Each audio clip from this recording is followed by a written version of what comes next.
All right, welcome back, everyone. And this is going to be a really, really great wrap up to this mini series about relationships. As I've got Paul Janka on the line here, who has been probably one of the biggest names in the whole dating industry for men, how to attract and meet and date women and have relationships.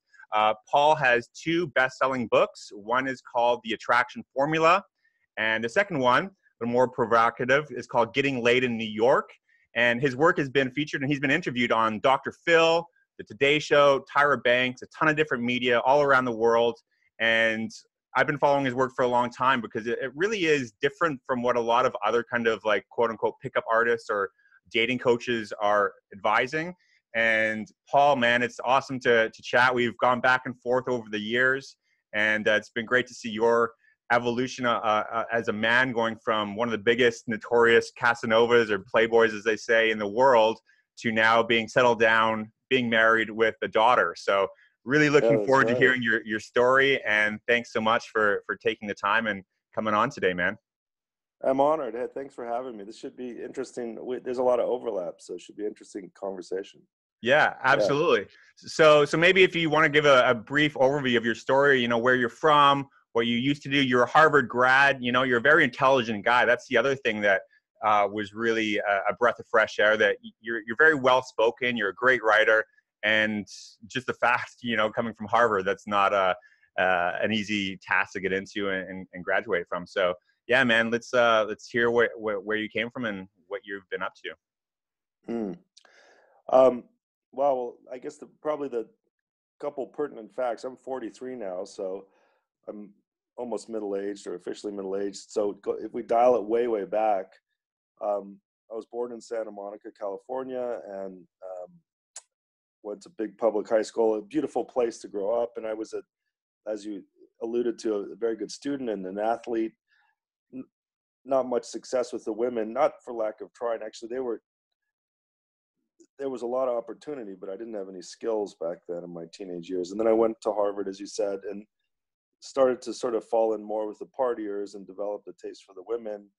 And after college, I moved to New York. Well, I was in Boston for some years. I moved to New York and lived there 9 years. And I had one significant relationship, but aside from that, it was just a playground. And that's really when the anonymity of the city allowed me to sort of act out all these fantasies that you might see on pornography, or you might have as a guy, a young guy, wouldn't it be cool to have two girls, or all these things, or to sleep with a stranger, all these things that in a smaller community is not really possible. But New York City has such a volume of attractive women, and there's such anonymity, so people can act on their urges and impulses with almost no consequence. And I think there's a couple other cities that share that. I'd be interested to hear about Seoul, but in general, I think New York's probably the top, especially in the English-speaking world. And I lived there for years, and that's when I sort of broke out as this playboy, unintentionally. I did write Getting Laid in NYC, but that was just as a little sort of exercise in fun writing for a few mates. But then as a PDF, it sort of made its way through the internet into a lot of hands. And then as you said, I was on TV and in these magazines and stuff, and it sort of was thrust on me, and I took it and ran, and then had a light bulb moment with my partner. A businessman approached me, and I had a light bulb moment. We could make a lot of money. So, because I had kind of not wasted, but I had been distracted for years with women, and I hadn't really. It was a lot of fun, but it distracted me from career development massively, and so I thought one way to sort of right that wrong was if we can monetize all that experience, which we did. And we made millions of dollars for years. And then it came to a point when I kind of had satiated that. I mean, that appetite never really goes away, but we can talk about that a bit, like getting into late 30s or middle age with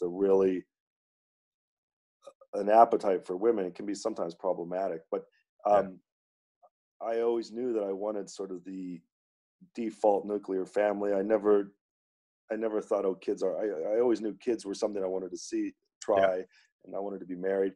So there came a point when sort of things fell together, and I had enough experience with women that I was my radar was open to it, and I met a really quality girl who was the right age and the right demeanor, and we had a lot of fun and had very good chemistry. And she had most importantly, she had really, really incredible character. Mm-hmm. So I thought this will last. Yeah. And then we started dating. She was English, and then she's now my wife and the mother of my daughter. But I moved over to London in 2011 and got off the merry-go-round and started to focus on monogamy and continue my business. And now I have a new business about men looking how to screen for a wife, looking for something more permanent.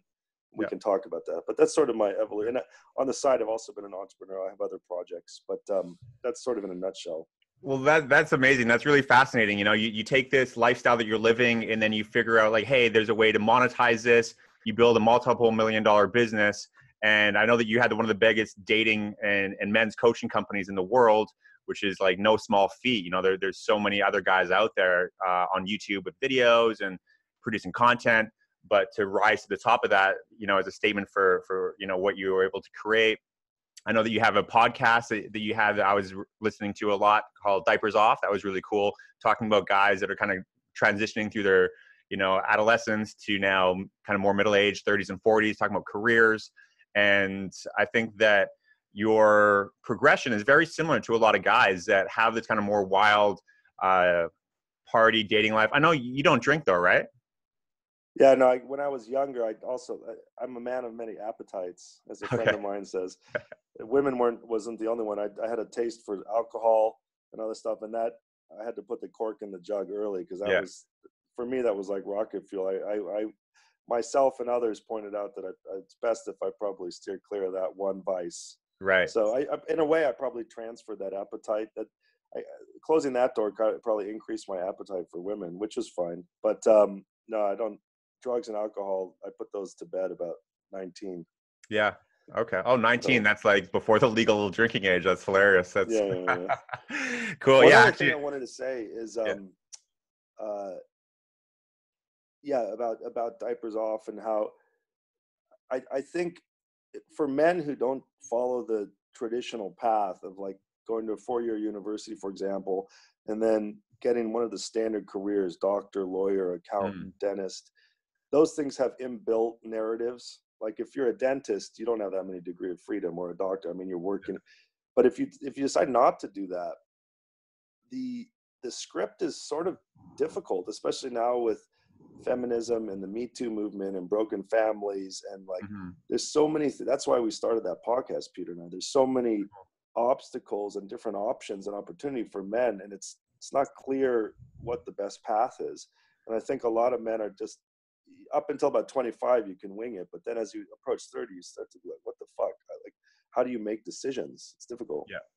Yeah. I think that one of the questions I have here in my notes for you is, what comes first? For example, there's a lot of guys that say, I want to become a doctor. I want to be a lawyer, not for the status or for the money, but to get the girl. So the thing that I've kind of had in my mind, that's crazy, man, and had a lot of rationalizations, is if you can get girls without going that route of having to either, you know, start a business or study for, you know, 10 years in a postdoc degree, if you can actually just get the girl without going through all that, do you really need to go through all that? Like, do you need to be quote unquote successful if you can already live the dream that all these guys are working towards? And I think that's why people probably buy your materials. They're trying to look for a hack or a shortcut to get the skills, so they don't have to go this, what people think society says that they have to do to be able to attract that woman or that partner or that wife or that, you know, 10 that they see at the Starbucks every day that they just don't have the confidence to attract. So I think that being successful interiorly with confidence and personal development is almost a way for guys to get what they want without having to go through all the things that people think they need to have in order to get the result that they want, if that makes sense. Yeah, I mean, I have a thought on that. First of all, I think I write about this, but all my most professionally successful friends, those type of guys don't necessarily get the girls we're talking about. I mean, exactly. If in your 20s and your 30s, you're so head down, focused on medical school or Wall Street, I'm talking about guys who make a lot of money. Yeah. By the time you raise your head up, you're older. You want maybe a woman who's going to be a wife and a mother. You're not looking for a hot piece. Right.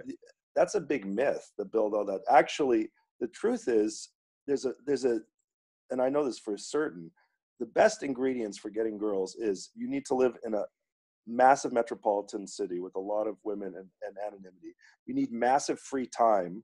Yeah. Why? Because women like attention, and only the guy who has a lot of free time can give them that level of attention. Yeah. So actually, an unemployed guy, my profile was ideal. That's why I did so well. Yeah. Essentially, nearly unemployed guy in the middle of New York City will probably have the most success because he can spend the time wooing and charming these women and playing the numbers game in a highly dense, target-rich environment. Like these other guys who have their head down, they don't have the bandwidth to do this. Yeah. So actually, it's exactly the opposite. What you're talking about, and here what I'm talking about is like putting up big numbers and having sex with a lot of attractive women casually. Yeah. So if you're looking to snare someone who's a woman who wants a provider to have a big home, that's a different equation. But that's only one girl. That's not really satisfying your dream of having tons of hot women. That's a very different thing. Yeah, I think I miscommunicated that because what I was saying was exactly the point that you made, that you don't need to have all that in order to get the girl, because what it comes down to is having the free time, having the confidence, and just having the, I guess, just the balls to go up and say hi when most guys are just walking by. You know, that's what it comes down to. And to kind of talk about what you kind of got famous for was your day game, you know, approaching girls, not at bars, not at clubs, but just going up on the street, on the subway, at coffee shops, and just initiating that first conversation when most guys need to have a drink in their hand at a bar when there's like, you know, 50 other guys approaching the same girl. And that's like the worst time to go and meet a girl. Yeah, I agree. And part of my evolution or development into a playboy or player was that New York, and there are some Parises like this, London a little less so. If you're in an environment where there's tons of women, and you're a straight guy, unattached, it's almost inevitable that eventually you're going to think like, why don't I just, you're like in a laboratory, why don't I just try some stuff out? Because there's no cost to it, because you might not never see that girl again. Yeah. So part of why it worked for me was aside from having free time and having maybe the looks and the style and the confidence, I was always good with language too. I mean, you have to have a bit of rap. Yeah. But I was just in an environment where there was a flood of women. So even if I screwed up royally with 100, there was another 50,000 behind them. There was no shortage. And that'll turn anyone into, even the shyest guy, into a playboy if he just sticks with it. Yeah. Because he has that repetition to build. We're a learning organism, right? A human being. You'll learn eventually what to do and what to not. But the thing is, a lot of guys don't live in that. Like, you know, the guy who goes to medical school in Des Moines or whatever. I mean, a lot of men don't live in that kind of environment. And I actually used to coach men to if they were really serious about this, to move from like a small town to like a New York, for example. Yeah, no, proximity and location, environment makes a huge difference, you know, like it's massive. Like, yeah, for sure. A couple things here. So talking about your transition, because you said this was what you did from basically, it sounds like university and Harvard, testing this out until maybe, how long have you been married now? 10 years, until about 2009 or 10. I was probably about my mid-20s. I hit in Boston, I sort of hit a gear. Yeah. And then when I moved to New York, it was like all bets were off. I mean, because the thing is, I mean, the stuff I used to pull, there's no accountability in New York City. So anyhow, from that point until I got serious with my girlfriend, I was a free agent. Yeah, and I had some girlfriends along the way for sure, but sometimes we had open stuff, and other times, or they were brief relationships. And for that 10-year period, I would say from like late 20s or mid 20s to mid 30s, I was I was slaying dragons, man. Yeah, I hear you. Fun. But there's also, for me, that was also, I'm glad I spent a lot of time at that transition point thinking about, like, if you want to be really crass, it's like a book of business. I looked at my catalog of conquests and I was like, okay, I'm 35 or 34, whatever it was. If I double down and try to double or triple my book, and I use the next 10 years until my mid 40s, is that the right use of time? I remember talking with a player friend of mine about it, and for me, I concluded like the marginal utility of that next 200 girls or whatever, or 250, it wasn't worth it. Like, because there is a real cost if you have a certain vision of your future, the mid 30 to mid 40, those the real cost to remaining in the game. Right. I think. Yeah, no, I hear you and can relate. And are you comfortable sharing? Like, I know on Dr.Phil, you shared that you have a spreadsheet of how many partners you've I mean, had. obviously it's not updated. I mean, I don't reference it now, but I think I tapped out at about 250, if that's what you're asking, conquests. Right. So 250. Yeah, that's and is that a number that you think is like unheard of high, or guys that are producing on your same level, is that kind of like normal, or like you probably had many conversations with guys? I think that's normal. Actually, a friend of mine who I ran around with in New York, I mean, he was remarkable because he was like not that good looking. He dressed kind of schlubby. He loved Asian women, by the way, particularly.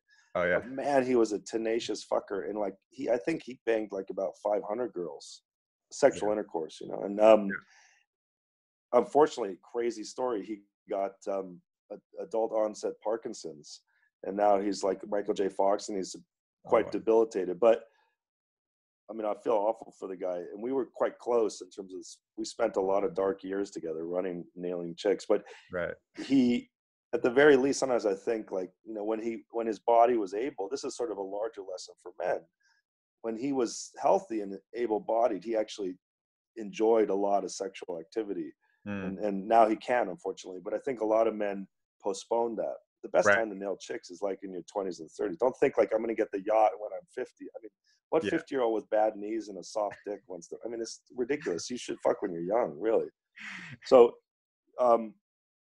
but he, as I said, he topped out at about 500 plus last time I talked to him. And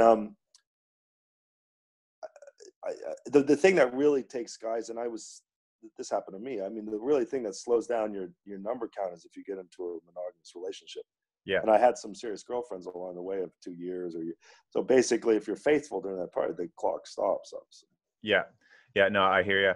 And like, are you connected with guys like Neil Strauss and Mystery, like these other big names in the whole industry? Like some of them I know. I think I have had correspondence with Neil Strauss perhaps years ago. Mystery, I don't know, but all these folks sort of travel in the same circles, so we're like one person removed. Right. The truth is, I read the game actually, but I never really thought of myself as a PUA, because I think those guys do it for slightly different reasons. I think they do it for the male camaraderie, and also for the attention, and the hero worship.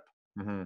Actually, I didn't care about any of that. I was just a lustful fucker, and I figured out that like part of the reason there's a business we have is that there are actually protocols, and you can codify this to some degree. It's not totally random whether you get laid or not. And so I figured like, why not help out men by putting this, like, so they stop wasting time and money. It wasn't that I wanted to be like worshipped by legions of like young pimply faced men, you know? Yeah, exactly.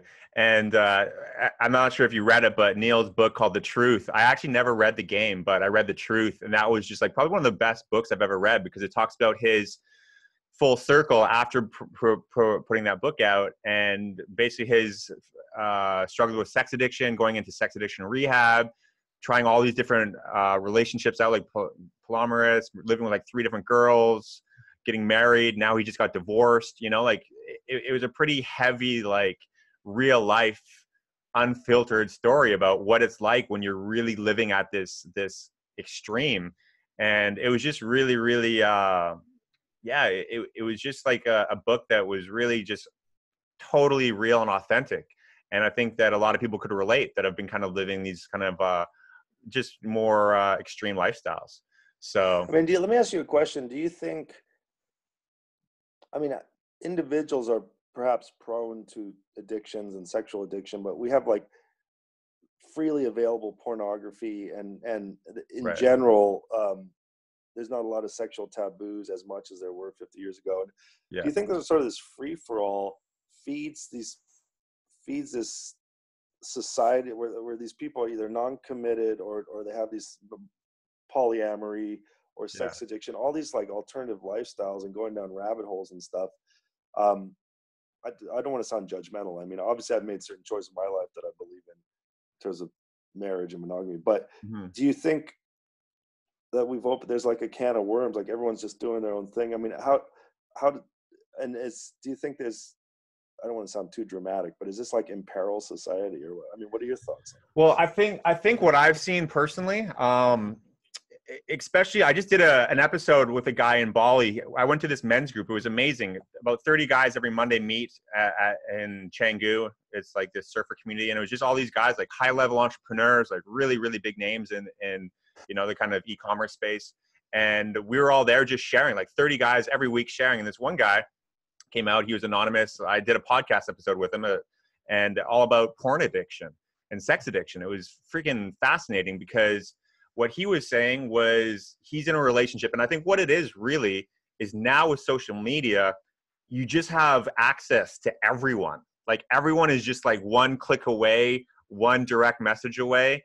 And it's just basically what he was shared and what a lot of guys have shared at this table talk was basically they're in a relationship. It hits this 1 to 2 year mark, and then the physical attraction just is dying down, and it continues to die down the longer the relationship goes, and the access to more women is increasing. So that's why you get these guys turning the heads, maybe downloading some dating apps, having this alternative lifestyle or the secret lifestyle where they are maybe in a relationship but secretly meeting other people, because we're at a point right now in society where there's just access like never before. And it's not so much just porn, it's just like real life porn. And that's what he said in the episode. He's like, dude, walking around Bali is like walking around a porn set in real life. He's like, there's porn everywhere. Why And are there hot girls there? oh, dude, it's ridiculous. Well, it's like all like it's just like a basic place where people go for vacation and they're just going wild, like at the beach, they're topless. At the clubs, they're not wearing hardly anything. People are getting smashed and then going to get smashed someplace, like it's a free for all, man. Wow. And that's what that's what I think even regular cities are like, like I go back to Vancouver this summer, same thing, like it's just, I think we're just getting more and more just the whole world is just getting meshed together in this close proximity where you can connect with anybody anytime. It's like if you want a date delivered to your door, it's like ordering pizza these days. You just swipe and you can meet somebody in 30 minutes basically. So I think access is the main thing that's really the Interesting. I mean, I got off the merry-go-round sort of right before all that stuff really hit. Yeah. Like Tinder and all that kind of stuff. Thank God, because I mean, obviously, I had an appetite for that thing. It's so funny. I mean, to hear you, I know that all goes on. Yeah. To hear you describe it and like juxtapose it to my life, like I live in a North London suburb we have the highest per capita babies of all of the UK, or certainly London, and so everything is mothers and their prams, and dealing with the children, and like I took my daughter to nursery this morning, and it's like my whole world is around the family locus. Yeah. Like the baby, and it's so different, That's probably a good thing, and that probably helps you stay away from these potential triggers, like if you were I actually, it's funny you say that, because I had a mentor. I have a mentor in New York City who's was quite a playboy Italian guy, like a mobster, used to own bars, and he said, listen, a lot of guys in New York, when you start popping out kids, get the fuck out of the city. Like you don't need to be in a target rich environment as a father and a dad. Like why? Yeah. Yeah, exactly. So, well, that's one thing. Preparing for this episode, I was looking through and watching a lot of your interviews on YouTube and stuff. And one thing you said that just made so much sense. There's like this guy from London that interviewing you. I can't remember the name of him, but you just said something. You're like, well, why would I approach a girl? Like, get her number? Like that's just going to lead to nothing but trouble. Like it's good that you're aware that there are these boundaries that you don't want to cross, because once you do, it just opens a door of, who knows? Yeah, because once you get the lust going, then it's a slippery slope. Like I stopped coaching in person when I got serious with my girlfriend, because if I had a really good rapport with a girl on the street and she was sexy and like gave the number, and like you just get that first little hit of dopamine, or like that excitement.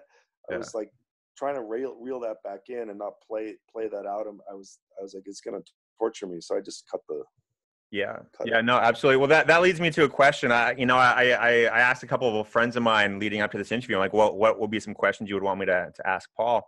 And one of the main questions, when I kind of told them, I sent them the video of your Dr.Phil, and then I said, this was a number of years ago. Now he's married and he's got a daughter, and they basically all wanted to know, like, what has been the transition, like going from this guy living in New York, this wild, lavish lifestyle, to now living in this, suburbia environment in London with a family.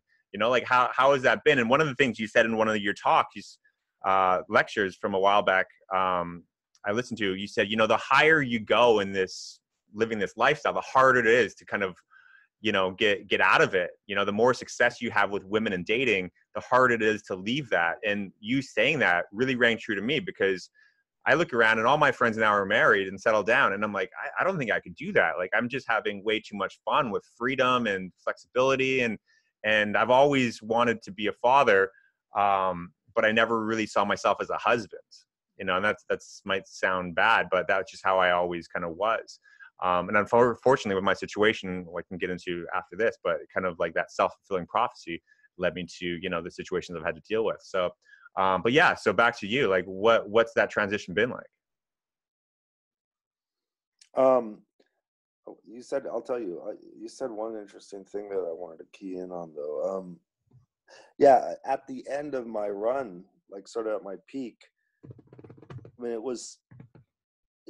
it's so addictive, and it was so, I got so good at the end that it was, I didn't have 100% hit rate, but very often in New York with an attractive woman, it was like taking baby candy from a baby. It was like, boom, got the number, definitely got the date, we get the kiss in. And then, I was really well honed as like a sexual machine. So then she'd be turned on and all that.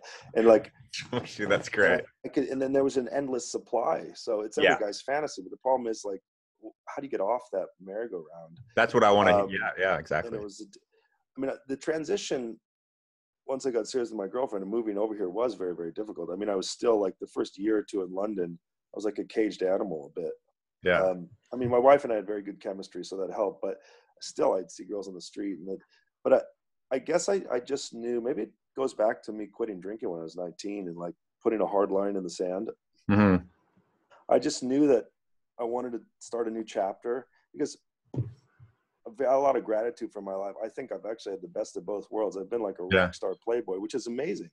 Yeah. But a lot of guys I knew who've achieved that or something like that, they can't get off that, and now they're like 45, and in my opinion, it's not the look doesn't age that well. It's not a great end game in my opinion, but and I did that, but then I was able to, fortunately, a lot of luck happened. I met the right girl and this and that, and life circumstances, but I was able to now transition. I love being a father, and I love playing with my daughter, and we're thinking about a second kid, and like I love being a family unit and traveling with the family. It's so satisfying on a much more profound level than screwing girls. Yeah, but it's deeper. The joy I get when I play with my daughter. It's like, but of course, on occasion, it's a very titillating lifestyle to be a playboy. But I did it for long enough, and I put up, like my book of business, as we talked about, and on my catalog. And so I'm glad. I had to put a hard line in the sand. It was difficult, but I always knew that like I wanted to move to the next phase. And I'm in that now, and for me, it was the right choice for sure. And I think part of it, you alluded to it a second ago, but I gave an interview to this guy, Troy Francis, when I was getting married. And I said, what actually forced my hand was the men in my life, ironically. What happened to me, I think this is true for most guys, got to New York, had a band of brothers. Women were expendable. They were like disposable. We would go out for pizza and cigars or Italian food, or I don't know, bowling or the movies or whatever. And we all had girls we were banging on the side, and the next week they would be gone or whatever. But I had this continuity from my band of brothers. They were the ones who gave me the love, and they were witnesses to my life. You get a promotion, whatever. Parent gets sick, they're concerned, whatever. And what happened was, in my early 30s, they all sort of disbanded. They got married and moved to the suburbs, and I remember a very painful call emotionally. I had to process it. One of my closest friends, like a brother from college, he also was a bit of he shagged a lot of girls. We were like running mates. I love the guy, I still do. And I had a call with him. I was still single, and I was in Los Angeles. I was away from New York for a couple of weeks, and I called him, and I was like, "Hey," and then he abruptly ended the call. I was like, "I got to go," and because my daughter and my wife just got home, and he just dropped me like that, which is basically. I got off that call thinking, "Fuck, I've lost this brother. His priorities are now no longer me and our friendship, but his wife," and which is appropriate. But it took me some time to process that, to realize that that band of brothers and that fraternity we had wasn't forever, and that men were going to reprioritize their nuclear family and their jobs and their need to be breadwinners and all this stuff. So basically that happened. And then the replacement crew who came in was motley. There was a guy with like a patch, a guy with a cane and a parrot. He was like, and it was like, okay, this is the second wave here. And I just knew that like third wave, fourth wave, it thins out. Yeah. And I didn't want to be in that crowd. And that was part of the driver. The family looked a lot. I wanted the promise of all the things that family can give. But of course, there's huge sacrifice too. You know, I had a lot of who I was had to die or be, and that was a painful process. I mean, as a voracious playboy, I had to kill off parts of myself. Yeah. You know, as I'm sure you are very lustful. Can't be in a closed environment with a number of hot girls without like getting physically excited to fuck them or whatever, you know. But obviously a family man, I can't operate that way. I mean, I'm not really in close proximity to attractive young women anyhow, but my point is like all that like hunting, that hunter instinct, I had to kill a lot of that. Yeah. Well, I think that one of the things that I wanted to ask is with and that's one of the things that a couple of people asked me to ask you as well, with transitioning and meeting your wife, what was her reaction to your past and what was her parents' reaction to your past, knowing where you came from, you know, like with in-laws, I know that's difficult enough, but with some guy that has this huge public persona on Dr.Phil, you know, was that a difficult thing to navigate, or what did that look like? That's interesting. Generally, the response from like quote unquote good girls or whatever was sort of like a moth to a flame. In other words, they're like, "Oh, he's dangerous. I want to get close, but not burned," kind of thing. Yeah. So actually, my notoriety with the young women was only a plus, including my wife. I mean, she was intrigued by like trying to take down Mr. Big, you know. Right. Obviously. Yeah. But and her parents, they're from a small rural town. I mean, I don't even think they could get their head around it really, and they didn't. I don't think they necessarily watched the clips. She had one aunt who was more like internet savvy and you know, world weary. Yeah. And she sounded some alarms, but I've made good on my commitment to their daughter. I mean, yeah, right. I've been a good husband. I married her. We've been together 10 years. So I think their concerns were allayed. Yeah. It also helped. I mean, in the beginning, my business was doing so well. I had a lot of money, and we kind of had a glamorous courtship. So they were probably thinking, "Oh, it's a bit of fun." She was so young. I met my wife when she was 20 also. Oh, it's wow. Like, where could this lead, you know? But then I made some big moves. Obviously, I uprooted my life and moved over to England. That's huge. So they probably saw like, fuck, this guy's serious. Yeah. So yeah, cool. And how did that Dr.Phil show even happen? Like, what was that process like? How did they reach out to you? What was the story behind that? Well, that came out of, I was on the Today Show, which was also a huge audience. I think 6 million or 8 million. That happened because I was in a club in New York called, I used to go there often. What the hell is it called? I can't remember. Some club in Chelsea. And my buddy and I, the guy I was telling you about, who's not well, who has Parkinson's, he and I snuck into a Cosmopolitan magazine launch party. And it was all women. And so I was chatting some up, and I was making out with one girl, and we had a nice connection. She was a bit older. And then we went out. She had found Getting Laid on an NYC on the internet with my name on it. And she's like, "You fucking bastard. I liked you. I thought you're just another one of these dogs." And so we met for coffee, and we still had a lot of rapport. Jennifer was her name. She was a producer on the show, and she's like, well, Oh, wow. you want to come on the show? That you're controversial. They're just looking for high ratings, so Yeah. anyone who's controversial. And Yeah. so I said yes. The thing is, I was at a point in my life where I didn't have that much going on, and I thought, well, what do I have to lose? Right. So I went on these shows, and I used my real name, which was, and it's worked out. But I mean, a lot of these guys use pseudonyms. I mean, it's not really advisable to use Right. your real name. But anyhow, that's how. And then it all, if you do really well in one show, like in other words, if it's a high-rated show, all the other shows watch it, and then they're like, "Oh, we should get that guy as a guest." Got it. That's how DrPhil happened.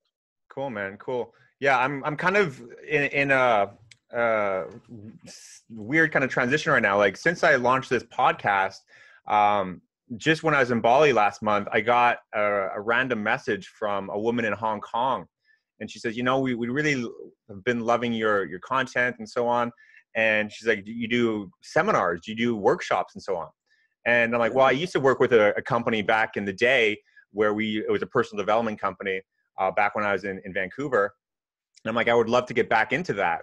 And she said, well, my clients here would really love to, have you come and do like maybe a workshop for an afternoon or a weekend. And I'm like, sure. Like who are your clients? And she's like, Facebook and Uber of Hong Kong, like the Facebook and Uber offices. Oh my God, you should do it. Yeah, like Facebook and Uber in Hong Kong. So she's actually flying here next week, and we're going to put together a program. And then I'm going to be going to Hong Kong probably in May to do some kind of who knows what. But they wanted actually around relationships. So they actually want to do a personal development program around relationships, because a lot of them, I guess, are, kind of mid 30s, late 30s, early 40s that are kind of either looking to settle down, and they're just wanting somebody to come in and talk about relationship content because they listen to this mini series I've been doing about relationships.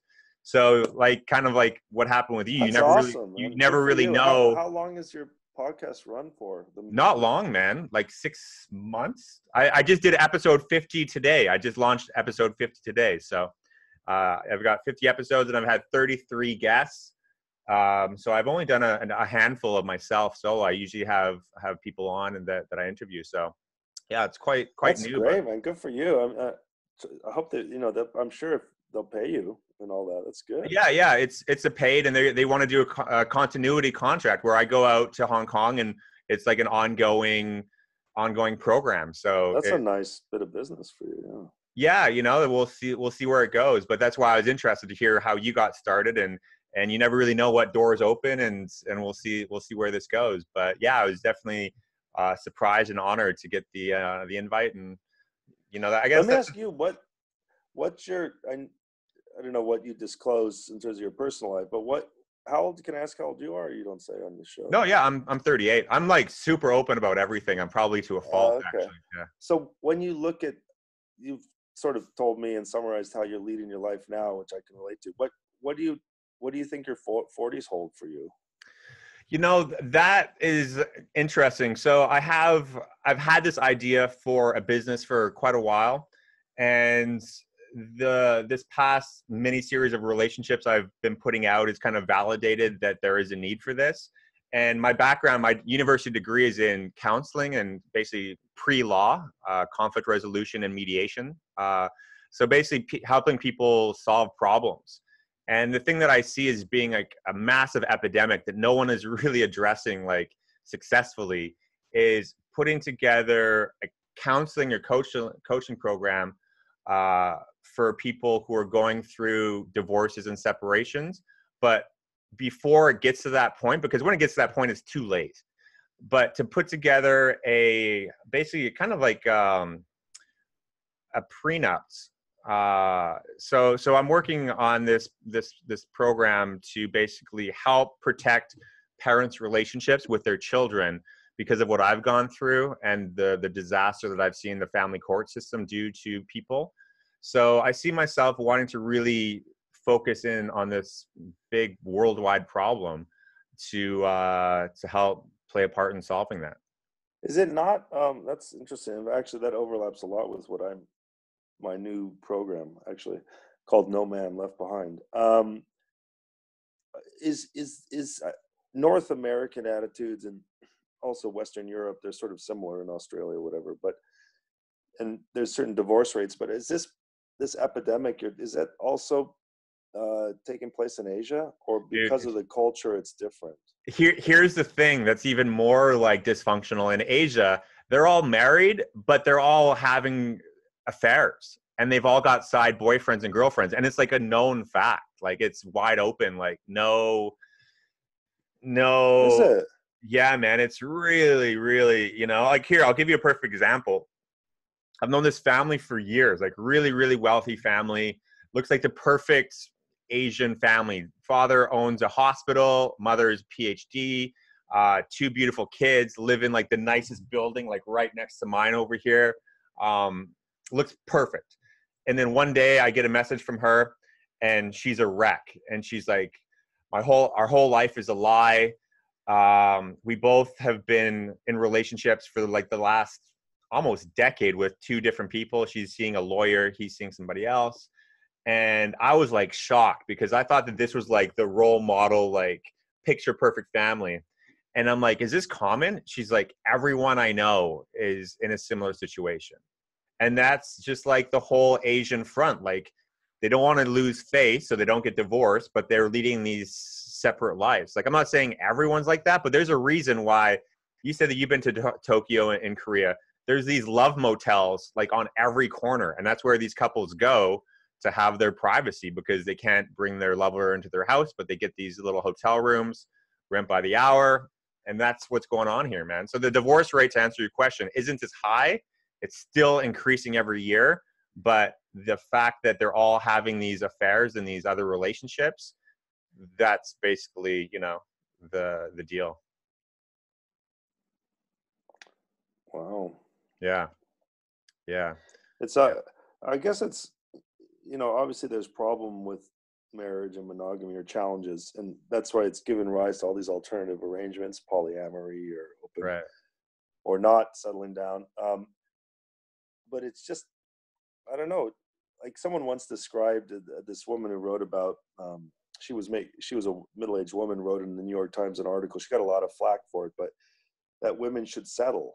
Because in New York there's a big phenomenon of beautiful but single women in their 30s who are waiting for the perfect guy, but he doesn't arrive. So Right. they just age out. And then obviously the few guys who are sort of like that want the younger crop.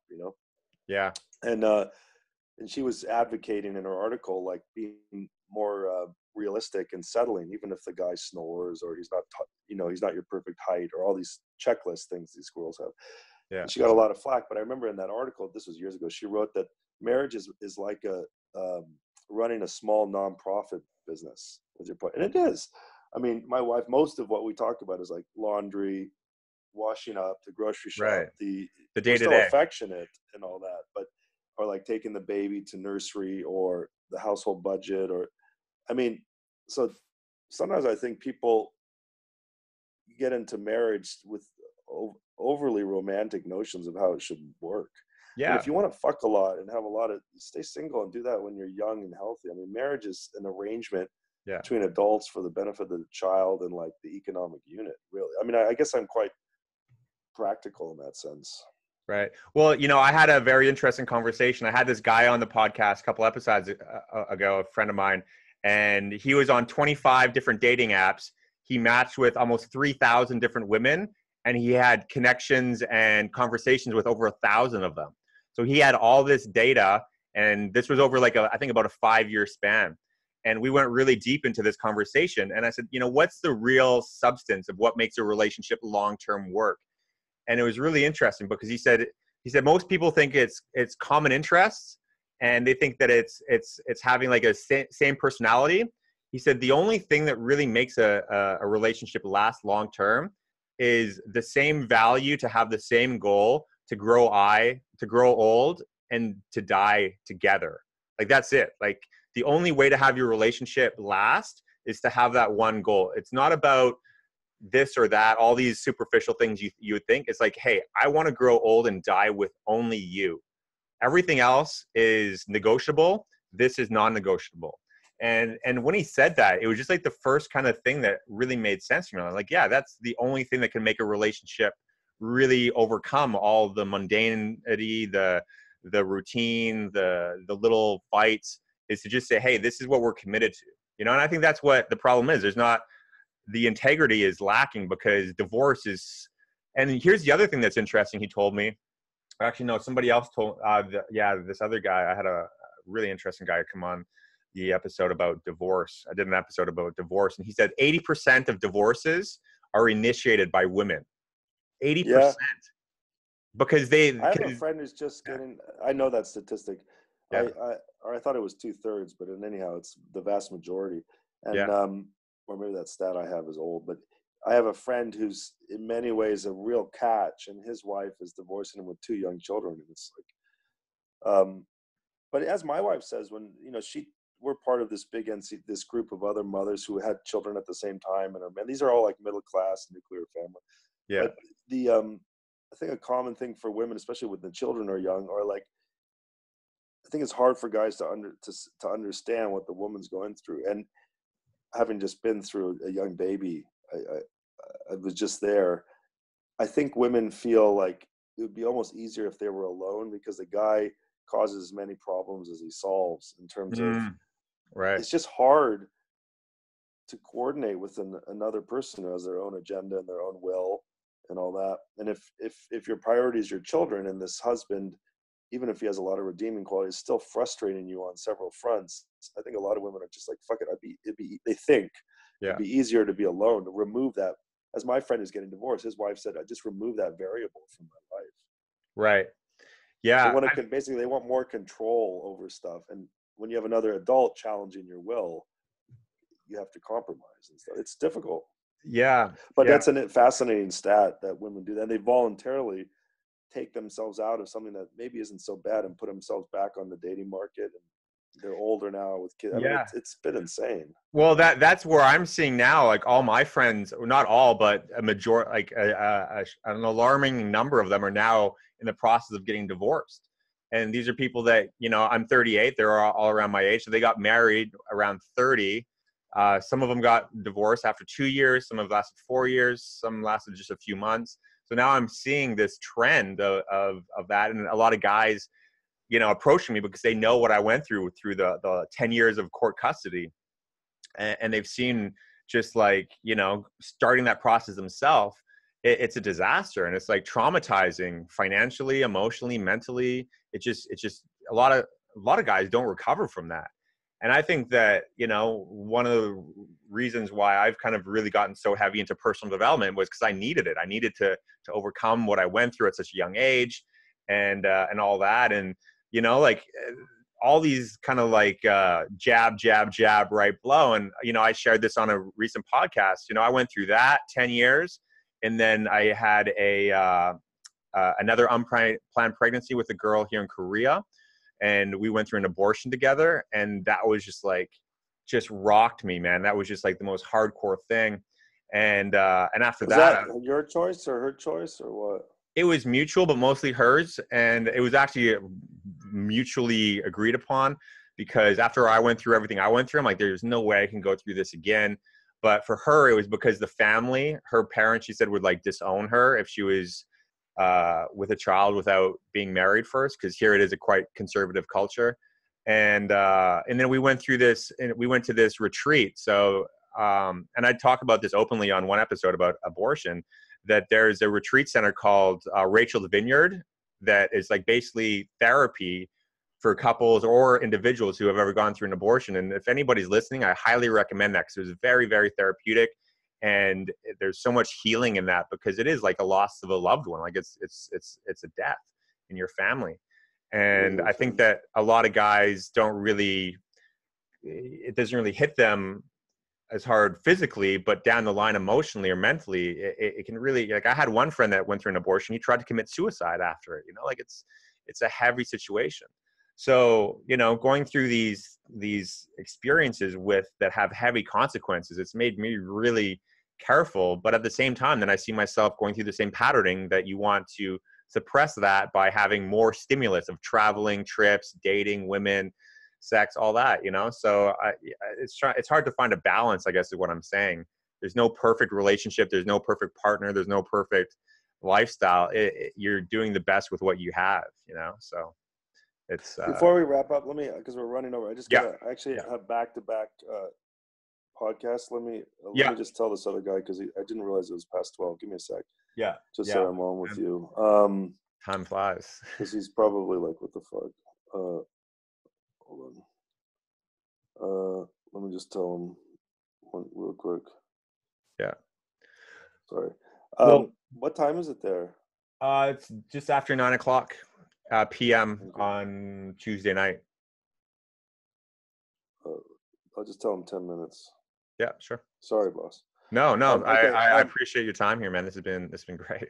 The one thing, I mean, it's very, I don't care if it's controversial, but I do think, like, people, this mating and pairing up challenge is like so acute now, and it's definitely a result of feminism. I mean, look, I have a daughter, and I believe in feminism. I want her to have all the same chances as a guy would. I want her access to education. I don't want her in any way held back because of her gender, for sure. Yeah. But I do think that since the 1950s, women have becoming more emancipated, more empowered, and all that. And now, like, I know there were a lot of unhappy marriages, but the family unit was kept intact. Yeah, because exactly. Because of the sort of the two roles. And now everyone, it's like a free for all.